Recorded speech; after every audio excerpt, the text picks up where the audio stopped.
Hey, what's up? I'm Rekeema. Welcome to detaileddream, where the primary focus is to expose you to the expansive world of luxury goods for yourself and your home. In this conversation, we'll be talking about and ranking all of the Nomad Noé candles. Are any of you fans of Nomad Noé? Some of you asked me what my thoughts were on a few of their scents, so this conversation is perfect as we'll be talking about and ranking all of them, which are about 9 scents total. So, what is the Nomad Noé brand about? What makes them stand out from other candle houses? The idea behind the Nomad Noé brand is the belief that we're all nomads wandering for a sense of peace. This made me think about what we go through in our own personal lives and how we just ultimately want to live a worry-free life, right? A life where we can walk outside without it costing $100. Peace is what the vast majority of us want. I can't speak for everyone, but I know that's what most of us want. Nomad Noé also believes that life is a series of physical, emotional, and spiritual journeys, which I correlate back to scent and how it can unlock memories. You know, the different parts of our lives we thought we forgot. This has made me a huge fan of the Nomad Noé house. Their candles are story infused, so it gives a little context into a better understanding of their scents, which I absolutely love. Each of their scents is inspired by historical figures or nomads that tells a story about their courage through scent. I love a good story that go along with a good scent. More on the scents when we dive into each candle. The founders of Nomad Noé are also committed to making sure their candles are as clean as possible. This means plant-based clean burns with a vegetable wax, while still having some of the most elegant scents that was crafted in grass ferns. One of the main things that caught my attention were the vessels and the packaging of Nomad Noé. I think the minimal white porcelain vessels with the bold black lettering and that sudden pop of color was a very nice touch to draw my attention to pique my curiosity about the brand. Nomad Noé has some of the best unboxing experiences. A lot of thought has went into presenting the candle in the best way possible. This is how you make a great first impression when unboxing home fragrances. But what about the scents? Are they just as impressive as the aesthetic of the brand? I will say yes, but I will preface this by saying, while they are good performers when burning, in my personal opinion, these scents unfold beautifully utilizing a candle warmer. The scent reach is superior while being able to pick up on the full personality of the scent. I tested each candle by the burn versus the candle warmer just to be 100% sure, and I found each scent performed far better with a warmer. Just keep that in mind if you want a stronger performance from these candles, and as a reminder, these will be talked about in ranking order from my least favorite to my favorite. Starting with number 9, the Pioneer Candle. Made to celebrate the essence of pioneer James Holman, the first blind person to circumnavigate the globe. Without any limitations to what he felt he could achieve, James learned to feel his way around the world. He learned and navigated the seas and lands through the use of his other senses, which ultimately helped him become an inspiration to others. The Pioneer Candle is comprised of sea salt, angelica, and coconut in the top notes. Rose, bay laurel, and ylang ylang make up the mid. Incense, musk, and tonka bean make up the base. As far as the scent, this is coming off as very coconutty, salty, fresh floral. While I do understand the notes and how they correlate to the story, I'm not the biggest fan of tropical coconut type of scents. Especially coconut, I'm not the biggest fan of that particular note. If you're someone who enjoys the scent of coconuts mixed with the fresh floral sea breeze, this will be enjoyable. It's crisp, it's a bit salty, a bit milky with the warmth of the base.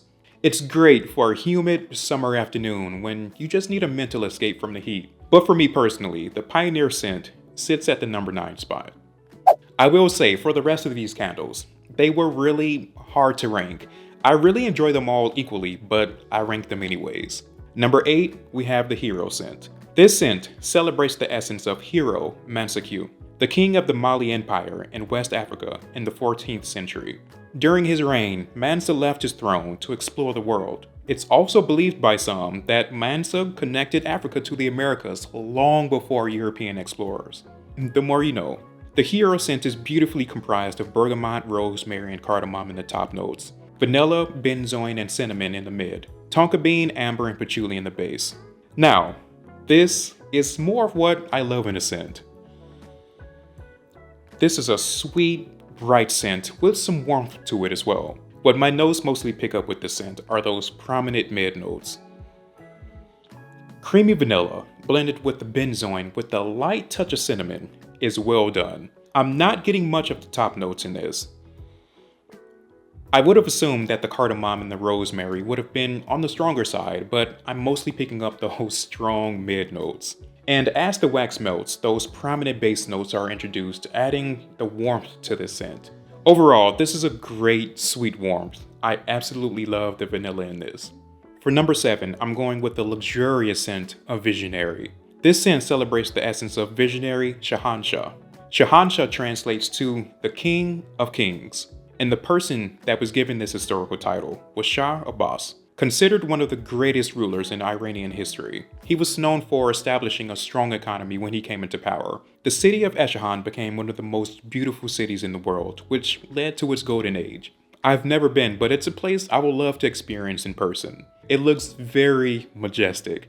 Let me know if any of you have been before. The Visionary scent features top notes of saffron and bergamot, mid notes of rose, cedarwood, and gaiac wood, and a warm base of musk, vetiver, and incense. It's coming off as a bright, woody scent mostly, a little dry as well with the vetiver. There are some touches of saffron and rose that aren't extremely strong, which I appreciate in the scent. They're just there to add the elegant touch to it. The strength of Visionary, I feel, comes from its woody mid and strong base notes. I would have liked for the incense to be a little bit more pronounced. I know this is more of an elegant scent overall, but a more smoky essence could have given this scent more depth in my opinion. Smoky incense isn't the focus, but this is still a really great elegant scent overall. At number 6, the bright floral muse scent. This scent was my favorite from Nomad Noé for so long until I finally got the chance to experience more of their candles. Still a heavy-hitting floral scent though.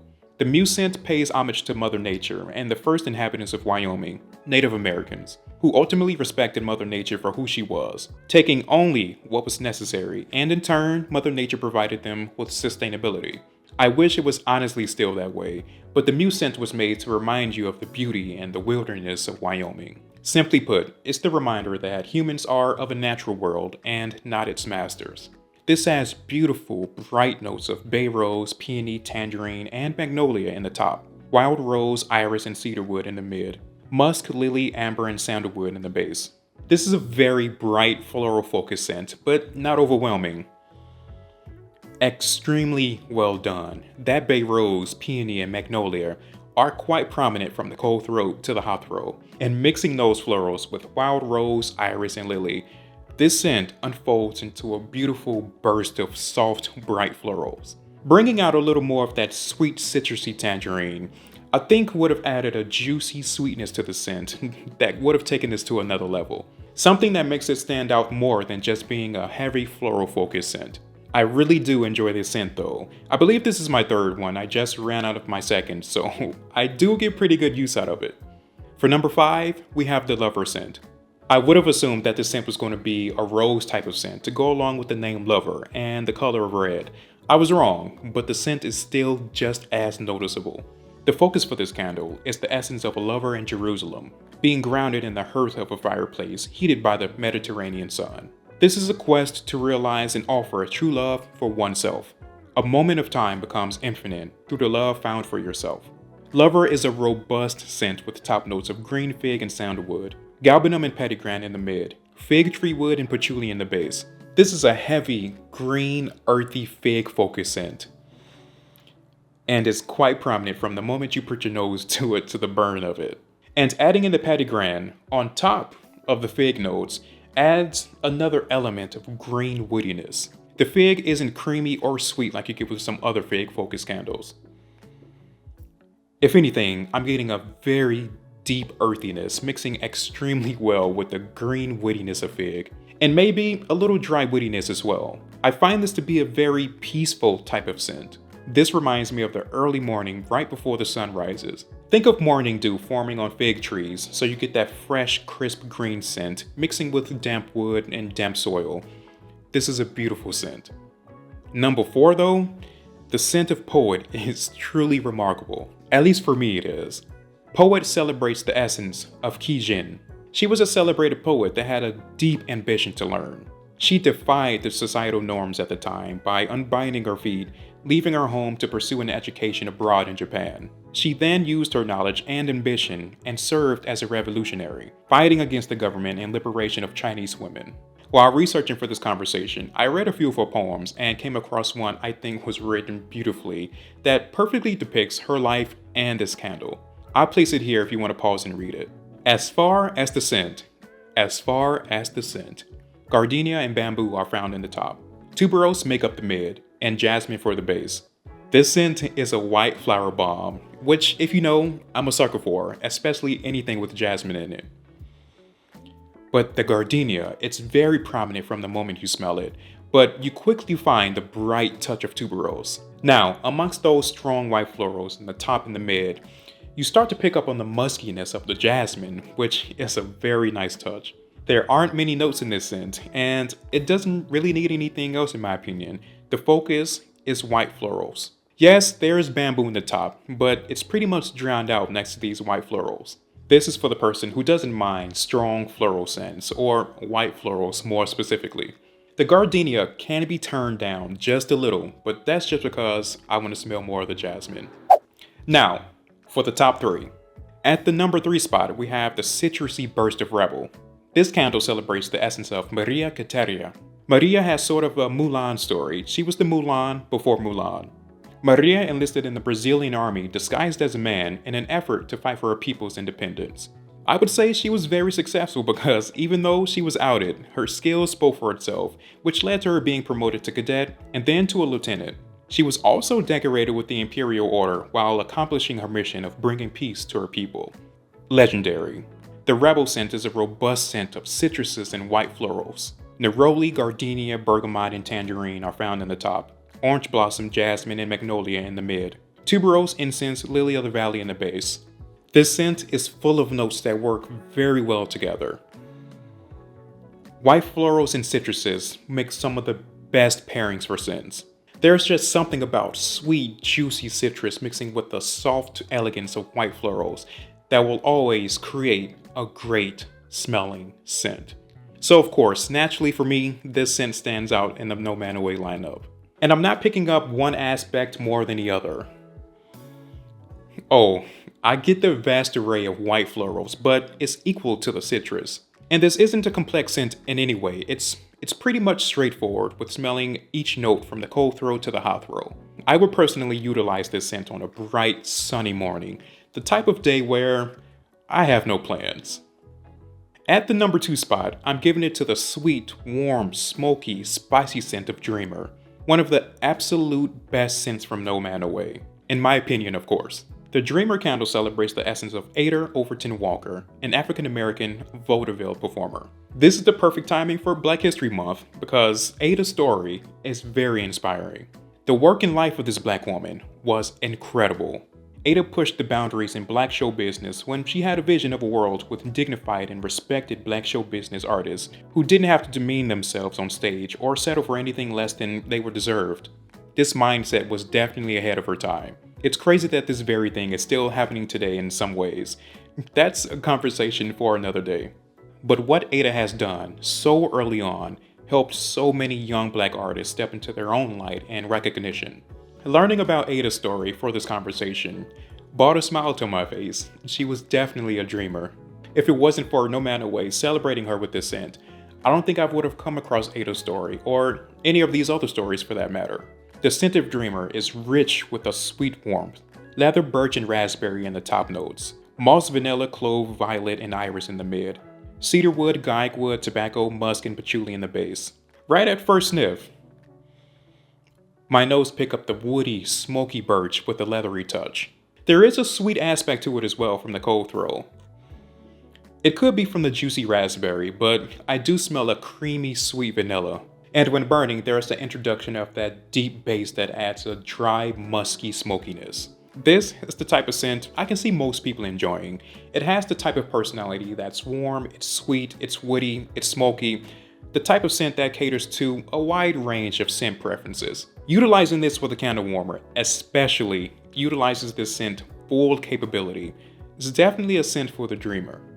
Now, coming in at the number 1 spot, some of you may already know, I mentioned this one a few times throughout past conversations. The Wild scent is one of the most handsome scents I've smelled. It's a classy, distinguished scent, like a well-dressed man in black tie. Wild is based on New Year's Eve in Hollywood of 1932. Think of an oasis that lies behind the doors of a speakeasy. Think of people from all walks of life coming together to celebrate life in this oasis. Think of the self-expression of this time where individuality is widely accepted over conformity of society. That is the Wild scent. Whiskey, olibanum and citruses on the top, leather, clove leaf and amber in the mid, Indonesian patchouli, cedarwood and oud in the base. This is an incredibly sensual scent with oud and resins. That whiskey is right at the top of the scent, but it quickly develops into this deep darkness with a dry woody spice. This is a scent that wants to be seen or smelled. It's full of personality. Imagine sitting in a very dim-lit classic lounge with the smell of whiskey, leather, and oud in the air, along with the smell of smoky spice of fragrances from people walking past you.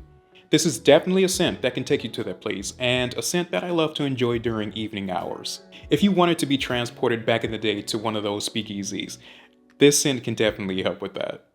Reading about these different stories was definitely an eye-opener. I didn't know about any of these historical figures, and I'm glad I get to experience a piece of their life every time I burn a Nomad Noé candle.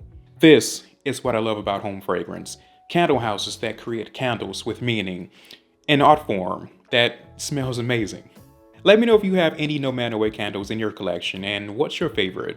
If you want to get your nose on these scents, of course check out Candle Delirium.